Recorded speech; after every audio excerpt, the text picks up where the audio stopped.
आज का जो सब्जेक्ट है measurement and evolution, topic correlation coefficient, सहसंबंध गुणांक।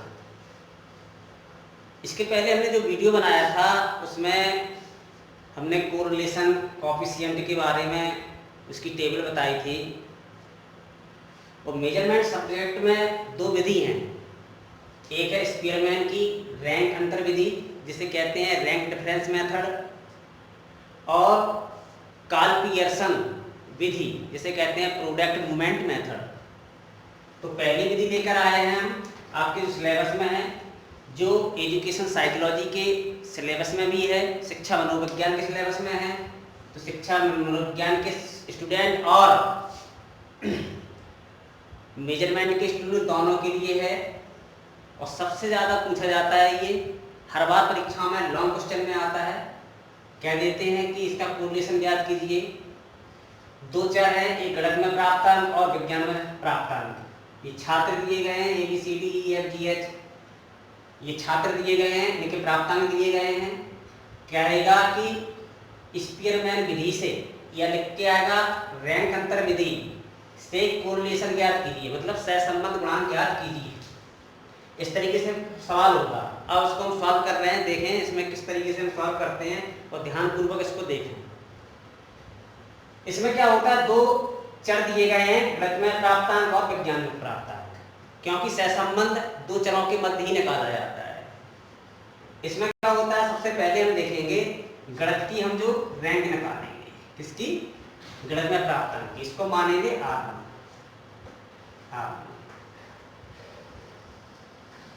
रैंक कैसे निकालते हैं, रैंक में जो देखते हैं जो गणित में प्राप्तांक हैं, सबसे अधिक प्राप्तांक किसके हैं, जिसके सबसे अधिक प्राप्तांक होते हैं उसको 1 रैंक दी जाती है, उससे कम वाले को 2 रैंक दी जाएगी। इस तरीके से रैंक में देते हैं। जो सबसे अधिक नंबर प्राप्त किए उसको 1 रैंक देंगे। तो इसमें देख लीजिए आप, 72 है, 60 है, सबसे ज्यादा कौन सा है, 72 है, इसको 1 रैंक देंगे। कितनी देंगे, 1 रैंक देगी। समझ में आया, क्योंकि 72 गणित में प्राप्तांक है, उसमें सबसे ज्यादा किसके हैं, 72 है सबसे ज्यादा गणित में, किसके, एक, तो इसको 1 रैंक दे दिया। अब देखेंगे इससे कम किसके प्राप्त हुए हैं, 67, इसके हुए हैं 67 के। इसको कितने रैंक देंगे, और तो नहीं है 67 ये है, तो इसको क्या देंगे, 2 रैंक देंगे। 67 के बाद कितना आता है, 67 के बाद 66 है, 66 और तो कहीं नहीं है, 66 को 3 रैंक देंगे। 66 के बाद 65 कहीं है, नहीं है, तो इसको कितने देंगे, 4 रैंक देंगे। 65 के बाद 65 हो गया। अब 65 के बाद कौन सा है, 64 है, नहीं है, 63 भी नहीं है, 62 है, तो 62 कौन सी रैंक देंगे, 62 के देंगे 5 रैंक। इस तरीके से रैंक देंगे। अब 62 के बाद 62 को 5 रैंक दे दिया, और अब इसके बाद 62 के बाद 61 नहीं है, 60 है, तो 61 एक तरीके से यहाँ ध्यान देना, 61 60 है और 60 है, रैंक कितनी हो गई, 5 हो गई है। कितनी हो गई, 5। तो यहाँ आप देखना है, अब इसको 6 देंगे, दोनों समान रैंक हैं, तो इसमें क्या करेंगे, दोनों को रैंक दे करके इसमें एक तरीके से औसत निकाल लेते हैं। तो इसको हम रैंक कितनी देते, 6 देते, तो इसको क्या दे दीजिए, 7 दे दीजिए, 2 जगह है नहीं, 7।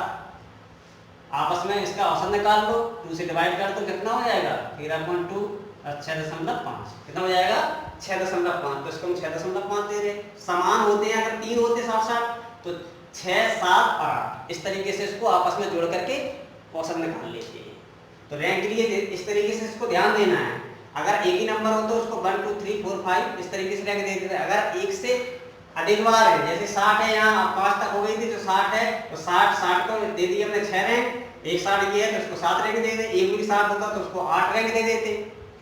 तो इस तरीके से रैंक दे दिया और आपस में औसत निकाल लिया। कितना आया, 6.5, 6.5 इसको दे दो और 6.5 इसको दे दो।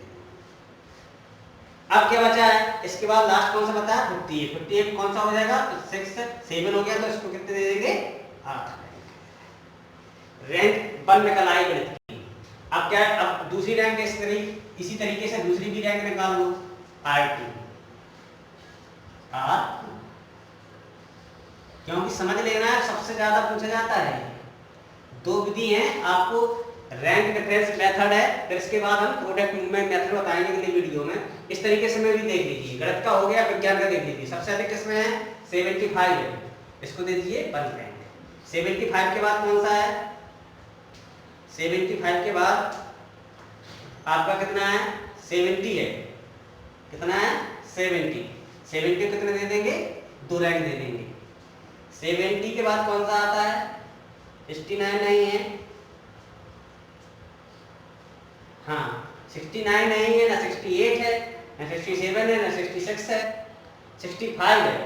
तो 5 पे कहते हैं, अब 5 कितनी जगह है, 1 2 3 जगह है। अब 2 रैंक तो थी, तो इसको दे दीजिए 3 रैंक, इसको दे दीजिए 4, इसको दे दीजिए 5।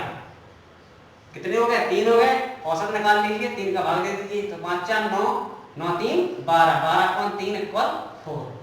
कितना आया, 4 आई रैंक। तो 65 को इस तरीके से 65 को कितने देंगे, 4 4 रैंक दे देंगे, 4 रैंक 4 रैंक और 4 रैंक। तो कितना हो गई थी, 5 तक हो गई थी। अब 65 के बाद कितना है, 64 है, 64 नहीं है, 63 नहीं है, 62 है। तो 5 का हो गया, तो इसको कितने दे देंगे, इसको 6 दे दो। अब 62 के बाद 61 नहीं है, 61 नहीं है, तो 60 है, 60 को कितने दे दो, 60 को आप दे दीजिए 7,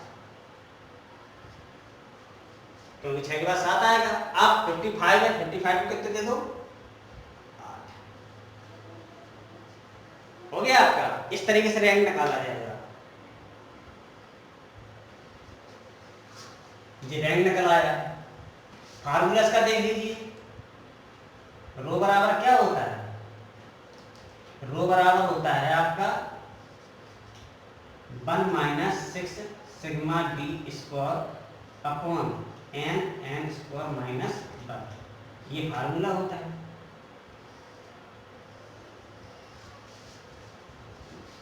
तो अब सिग्मा अब इसको अब इसका अंतर निकालेंगे, अंतर मतलब डी। तो डी कैसे बनेगा, R1 minus R2 upon D.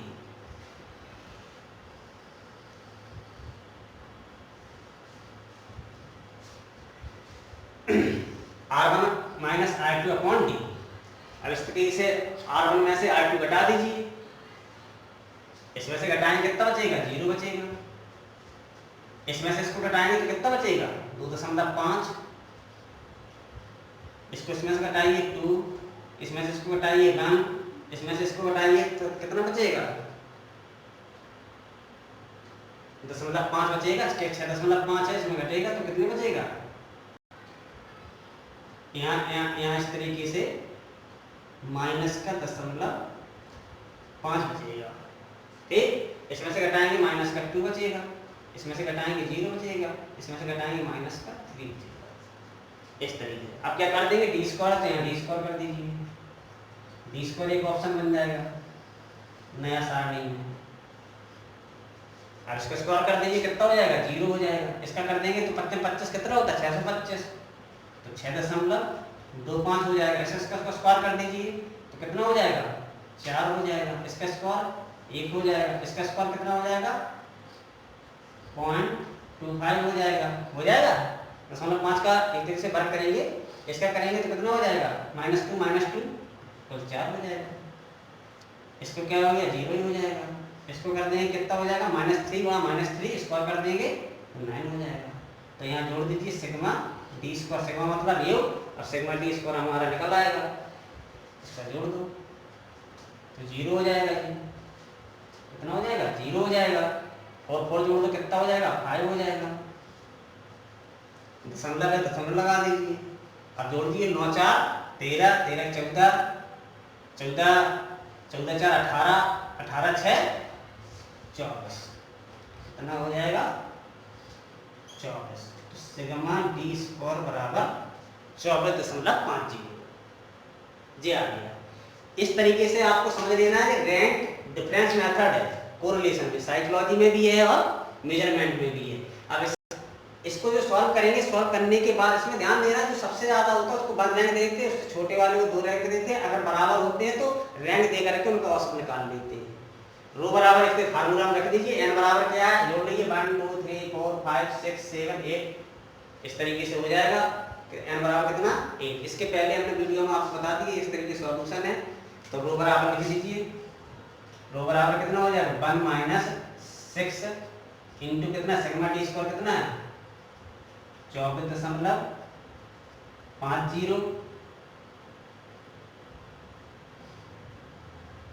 Upon कितना हो जाएगा एन कितना है 8 स्क्वायर माइनस 1।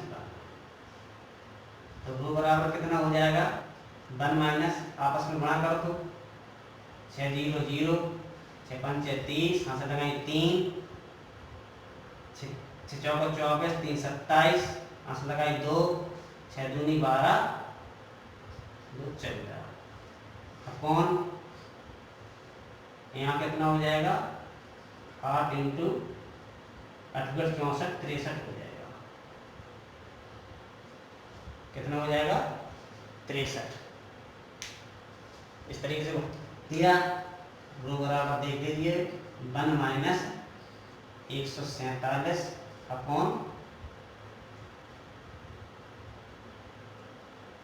8 इंटू 63 जो हो गया। अब गुणा 7 के पारे से कट रहा है 7 एकम 7 7 दूनी 14 7 एकम 7 7 ने 63। तो कितना हो जाएगा ये समझ में आ रहा है कि यहाँ 7 से कट रहा है 7 दूनी 14 7 एकम 7 और 7 से ये क्या 7 ने 63 सीधा रो बराबर क्या हो जाएगा 1 माइनस 21 अपॉन 72 में भाग दे दीजिए। हम अगर हम दे रहे हैं कितना हो गया 72 में भाग दे रहे हैं 21 में दशमलव लगा के क्या है 0 बढ़ा दीजिए।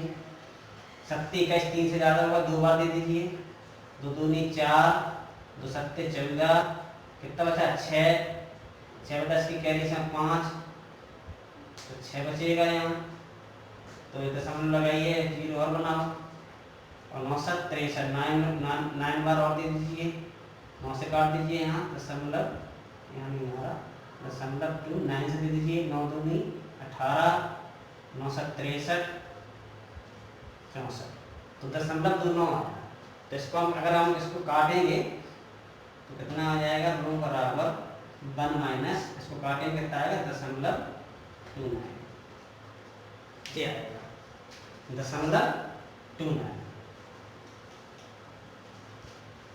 अब एक में से घटा दीजिए दशमलव 29 ऐसे घटेगा तो कितना बचेगा 1 बचेगा इसकी कैरी इसमें जुड़ जाएगा तो 3 7 बचेगा दशमलव 0। तो रो बराबर कितना हो जाएगा 0.70। ये आंसर इस तरीके से आएगा। अब यहाँ में हमने जो टेबल बनाई थी उसमें हमने कहा था इसको जरूर लिखना पड़ता है कि गणित में प्राप्तांक और विज्ञान प्राप्तांक में कौन सा सहसंबंध है। तो देखेंगे हमने बताया था जो सारणी बताई थी क्योंकि प्लस में है तो धनात्मक सहसंबंध होगा। अब कौन सा सहसंबंध धनात्मक होगा ये जानकारी आपको उसके संबंध तो पहले हमने बताया था 71 से 90 तक तो कौन सा था वो उच्च धनात्मक संबंध। तो लिख देना यह है